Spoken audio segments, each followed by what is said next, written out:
Good morning दोस्तों। आज बहुत गर्मा गर्म एक प्रश्न किसी ने मुझे भेजा। अभी बिल्कुल राइट नाउ अभी मैं यहाँ बैठा हुआ था तो मुझे किसी ने प्रश्न भेजा और वो प्रश्न बहुत बहुत सिचुएशनली है, बहुत अच्छी समय पे किया गया है। और वो प्रश्न है कि क्या बुद्ध पुरुषों को भी दुख होता है? क्या बुद्ध पुरुषों को भी किसी गुरु की जरूरत होती है?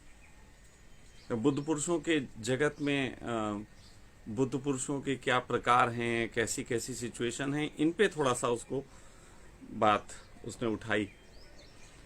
तो मैंने कहा चलो जवाब देते हैं इसको। पहली बात तो यह है कि बुद्धत्व के संबंध में बड़ी सारी भ्रांतियां हैं और वो भ्रांतियां थोड़ी सी दूर हो जानी चाहिए। और बुद्धत्व के संबंध में हम जब भी बात करते हैं हमको ऐसा लगता है कि बुद्ध जैसा होना ही बुद्धत्व है। ये एक इस जगत का सबसे बड़ा भ्रम है कि बुद्ध जैसा होना ही बुद्धत्व है, और या फिर महावीर जैसा होना, या फिर जो जो लोग मतलब टॉप पे पहुंच गए हैं। ऐसा समझो कि बहुत लोगों को डिग्रीज मिलती है, एमए बीए जो भी करते हैं, लेकिन कुछ लोग जो होते हैं वो उनको नौकरी लग जाती है।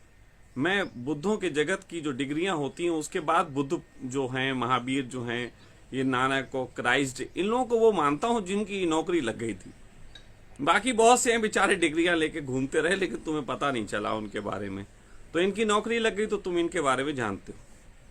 तो बुद्ध पुरुषों के बारे में ये भ्रम हटा देना चाहिए कि बुद्ध जैसा दिखना ही बुद्धत्व होता है, या बुद्ध जैसा ही तुम हो जाओगे तभी बुद्धत्व को उपलब्ध हुए। असल में अभी एक दिन यहाँ एक लड़की बच्ची आई हुई थी, उसने मुझसे पूछा, उसने कहा स्वामी जी ये बुद्धत्व क्या है? उसको नहीं पता था कुछ भी इस जगत के बारे में। तो मैंने उससे कहा बेटा, कमरे में अंधेरा होता है, लाइट जला लेना उजाला है। आपके जीवन में अंधेरा होता है। एक तो अंधेरा है कि हमें फ्यूचर दिखाई नहीं दे रहा, एक अंधेरा होता है कि इमोशनल होते हैं, हम दुखी होते हैं, पीड़ा में पड़ते हैं, बार बार एक ही भूल करते हैं। ऐसे समझो जैसे कमरे में बहुत सारा सामान रखा हो, मटका अटका, मेज कुर्सी, सोफा, बेड, और हम बार बार उनसे टकराएं।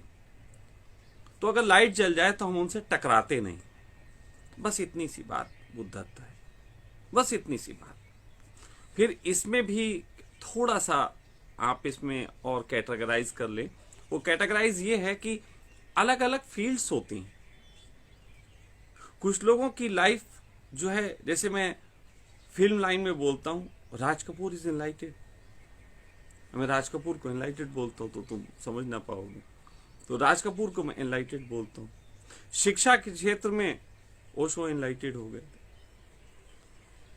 ऐसे ही अलग अलग क्षेत्र होते हैं, उन क्षेत्रों में भी इस तरीके का होता है कि उनके जो कमरे होते हैं उसमें रखे सामान से वो टकराते हैं। लेकिन अपनी फील्ड में कुछ लोग इतने क्रिस्टल क्लियर हो जाते हैं कि वो फिर उसमें टकराते नहीं, वो किसी प्रकार के विवाद में, झंझटों में नहीं पड़ते हैं और अपने तरीके से काम करके और सोसाइटी के लिए मैसेज क्रिएट करके जाते हैं। तो बुद्धों के बहुत सारे प्रकार हैं। अब इसमें भी कुछ घटनाएं ऐसी हैं कि कुछ लोग होते हैं जिनको ये जर्नी करते हैं और जानते हैं कि हम इस जर्नी पे हैं और उनको स्पार्क घटता है, तो वो थोड़े अलग ढंग के बुद्ध पुरुष होंगे।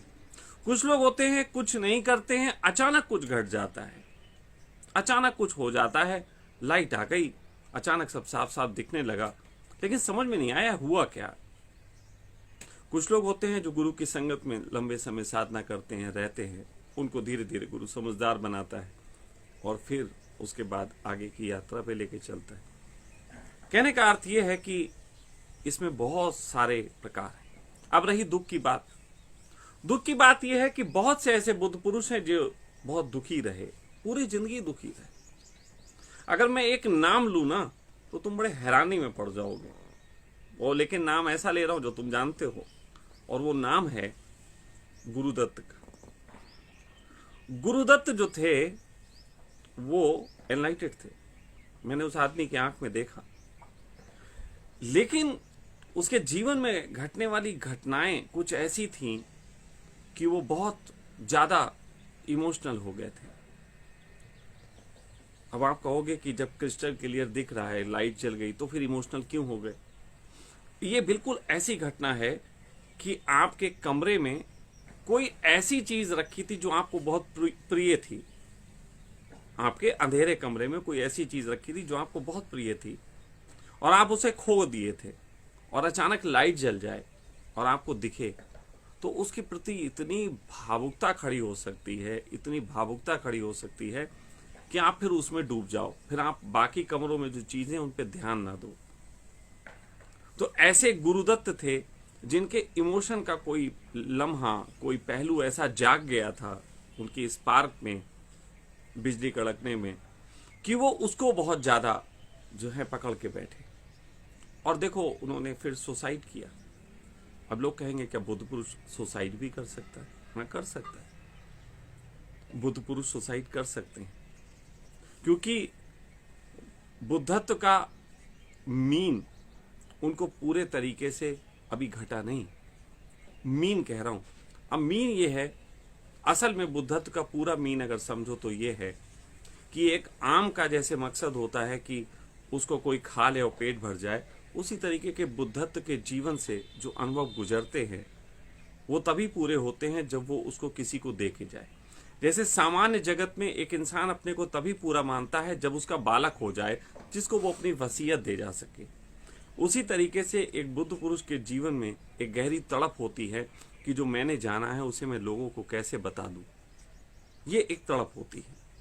तो अगर वो तड़प, वो रास्ता दिखाई ना दे, पता ना चले, तो ऐसा हो सकता है कि एक आदमी सुसाइड भी कर ले।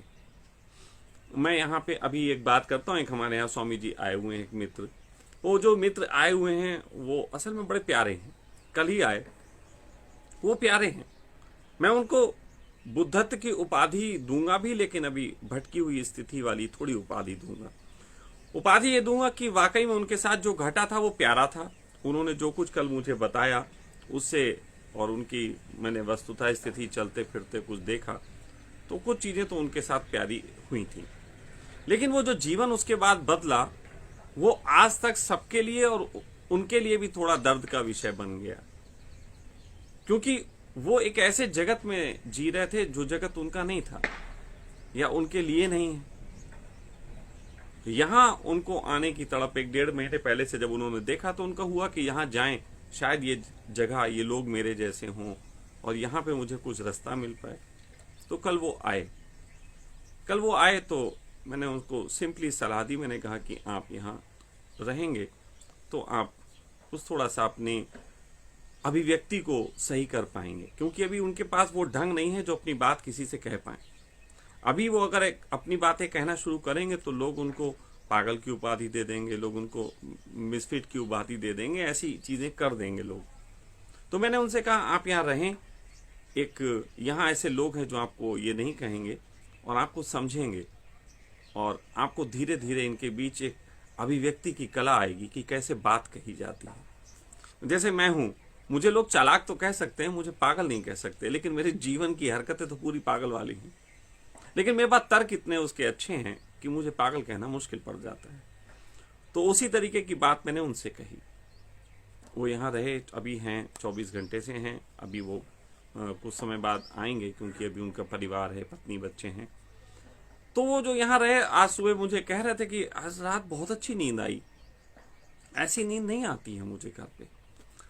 अब बताओ, एक मैं कह रहा हूं कि वो उनमें स्पार्क है, लेकिन नींदें नहीं अच्छी हैं, क्योंकि नींद हो और वैसा बिस्तर ना हो जिसमें हम कंफर्ट सो पाए तो कैसे आएगी। तो उनके लिए बिस्तर की बात नहीं, उनके लिए माहौल की बात है। जब वो माहौल मिल जाता है तो ऐसा लगता है हाँ, हमें वो रास्ता मिल गया।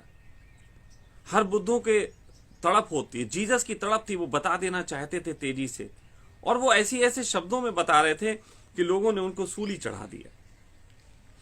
मैं बहुत ऐसे लोगों को जानता हूं, और आप में से सुन रहे बहुत ऐसे लोग होंगे जो आज अचानक मेरी बात से इस बात के लिए राजी हो रहे होंगे कि हाँ यार, उनको भी तो कुछ घटा था, उनको भी तो कुछ हो गया है। लेकिन क्या कारण है कि वो जो हैं अभी भी ऐसा लगता है कि कुछ खोज है। तो बुद्ध की 3 बातों को आज मैं समाहित करता हूं, वो 3 अलग अलग नहीं, एक ही साथ हैं। बुद्धम शरणम गच्छामि, धम्मम शरणम गच्छामि, संघम शरणम गच्छामि। या फिर इसको ऐसा कर लो, धम्मम शरणम गच्छामि, बुद्धम शरणम गच्छामि, संघम शरणम गच्छामि। तीनों ही रास्ते हैं। धर्म की शरण में जाओ, धर्म की शरण में जाके अधूरापन लगे तो बुद्ध की शरण में जाओ, वो बुद्ध की शरण में जाओगे तो उसके संग एक संघ मिलेगा, उसकी शरण में जियोगे। तो ये 3 मार्ग हैं, इससे अपोजिट है। आप हो सकता है किसी बुद्ध की शरण में हो, बुद्ध की शरण में हो, लेकिन धर्म की शरण में ना हो, आप उसकी उंगली पकड़ने को ही झंझट पकड़ाए हो, उसकी बातों को, तो थोड़ा धर्म की शरण में जाओ। धर्म की शरण में जाओ, संघ ऑलरेडी होगा तो वह संघ की शरण में रहो। ये तीनों चीजें आगे पीछे हैं, किसी के साथ कुछ घटता है, किसी के साथ कुछ। इन तीनों चीजों का उपयोग करना ही पूर्णता होती है। तो ऐसे बहुत से लोग होंगे जिनको ये प्रतीति होती होगी, लेकिन उनकी अभिव्यक्तियां सही नहीं होंगी। लेकिन कई बार ऐसा भी होता है, कुछ मिसफिट होते हैं जिनके अंदर होता कुछ नहीं है। जैसे अभी एक दिन आ गए यहाँ पे, एक 4-5 दिन पहले की बात है, दोपहर में एक लड़का आ गया कि मैं बुद्ध हूँ, मुझे मिलना है सखा से। तो प्रवीण ने देखा, बात की, मुझे सखा से मिलना है और मुझे ओशो का काम करना है। ये कुछ ना, ये कुछ अलग टाइप के पागलपन है। फिर उनको बोला कि कुछ यहाँ धन पड़ेगा रहने के लिए, तो वो भी भाग गए। असल में वो धन के लिए भाग गए कि धन क्यों मांग रहे हो? अच्छा, वो और जगह धन खर्च कर रहे होंगे, यहाँ धन मांगा गया, अब इसमें बड़ी अड़चन। अगर वास्तव में कोई बुद्ध होता तो उसको इतनी अड़चन नहीं होती। वो समझता कि अगर यही मेरे लिए मार्ग है, यही मेरे लिए स्थान है, तो यहाँ पे कुछ दिया भी जा सकता है। और ये छोटी सी बात से पता लग जाता है कि उनको कुछ घटा है कि नहीं घटा है। जिसको घटा है उसको धन की पकड़ नहीं होगी, वो धन की सार्थकता तो समझेगा और व्यर्थता भी समझेगा। जैसे मैं हूं, सार्थकता भी समझता हूं, व्यर्थता भी। सार्थकता यह है कि जीवन में कुछ काम आता है धन, व्यर्थता यह है कि मैं इसके पीछे भाग नहीं सकता। तो ये सारी चीजें जो हैं वो सामान्यतः घटती है।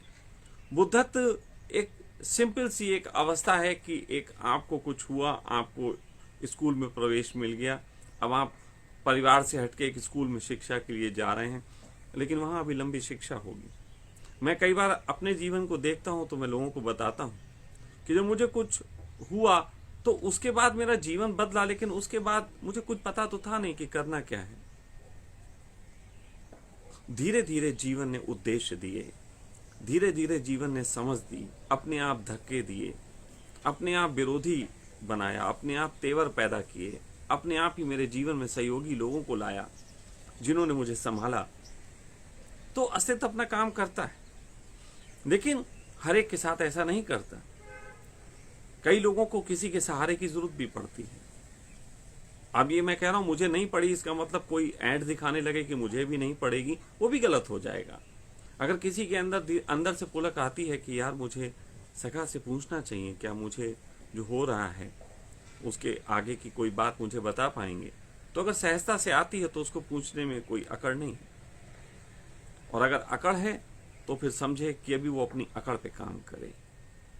तो ये कुछ बातें थी मूलभूत, मैंने इसके संबंध में ये बात कही कि हाँ, एक बुद्ध पुरुष को पीड़ा हो सकती है, क्योंकि उसे जो घटा है वो उसको आनंदित इतना कर सकता है कि उसमें उसके आंसू बरस जाएं, और वो आंसू किसी को दुख लग सकते हैं। एक जागा हुआ व्यक्ति अपने दुखों के साथ भी प्रेमपूर्ण होता है, इतना भेद है। दुख होते हैं लेकिन दुखों के साथ प्रेमपूर्ण होता है, वो अपने दुखों के साथ शिकायतों से भरा नहीं होता। इतना सा ही बात है। तो ये जो मैंने आज कहा, इसके संबंध में बहुत सी बातें उठेंगी, लेकिन कुछ मित्रों को संदेश था, पहुंचाना था जो दूर होंगे कहीं, तो मैंने ये अपनी बात कही। और अगर किसी की कोई बात उठती है, रह जाती है बात, जिस बच्चे ने ये प्रश्न भेजा था उसकी कुछ रह जाती है, तो मुझसे दोबारा पूछ सकता है, मैं कोशिश करूंगा इसका जवाब दूं। प्रणाम।